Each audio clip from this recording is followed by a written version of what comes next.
মতিয়া চৌধুরীর রাজনৈতিক জীবন শুরু হয় ছাত্র ইউনিয়নের একজন কর্মী হিসেবে।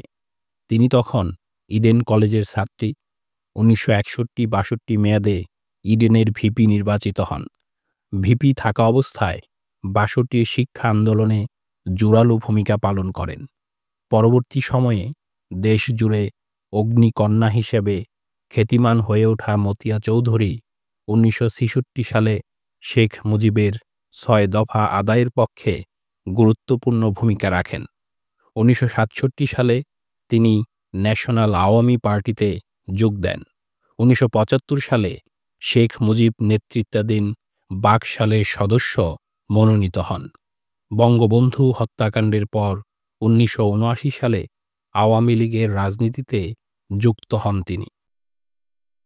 1942 সালের 30 জুন পিরোজপুরে জন্ম নেওয়া মতিয়ার বাবা মহিউদ্দিন আহমেদ চৌধুরী ছিলেন একজন পুলিশ অফিসার এবং মা নূরজাহান বেগম ছিলেন গৃহিণী।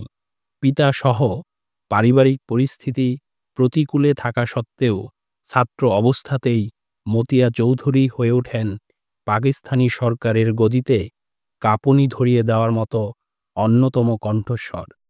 1963-64 সময়ে তিনি ছাত্র রাজনীতির তীর্থস্থান ডাকসুর জিএস নির্বাচিত হন। 1965 সালে ছাত্র সংগঠন ছাত্র ইউনিয়নের সভাপতি নির্বাচিত হন।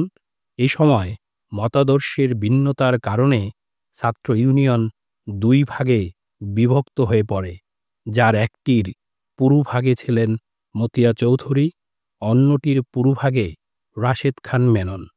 পরে ছাত্রলীগের সঙ্গে জোটবদ্ধ হয়ে মতিয়া সমর্থিত ছাত্র ইউনিয়ন বিভিন্ন আন্দোলন সংগ্রামে অংশ নেয়। 1966 সালে আওয়ামী লীগের নেতা শেখ মুজিবুর রহমান 6 দফা দাবি পেশ করেন। ছাত্র ইউনিয়নের মতিয়া গ্রুপ 6 দফাকে পূর্ব পাকিস্তানের স্বায়ত্তশাসন লক্ষ্যে সময়োপযোগী একটি কর্মসূচি বিবেচনা করে পরোক্ষভাবে সমর্থন দেয়।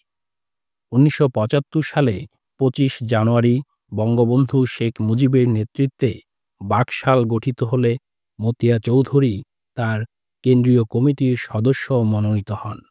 বঙ্গবন্ধু হত্যাকাণ্ডের পর 1979 সালে তিনি আওয়ামী লীগে যোগ দেন। 1996 সালে 7ম জাতীয় সংসদ নির্বাচনে আওয়ামী লীগ জয়লাভ করে সরকার গঠন করলে তিনি কৃষিমন্ত্রীর দায়িত্ব পান। 2002 সালের কাউন্সিল অধিবেশনে মতিয়া চৌধুরী প্রথমবারের মতো আওয়ামী লীগ সভাপতিমণ্ডলীর সদস্য নির্বাচিত হন। 2009 সালে পুনরায় তাকে আওয়ামী লীগ সরকারের কৃষিমন্ত্রী করা হয়।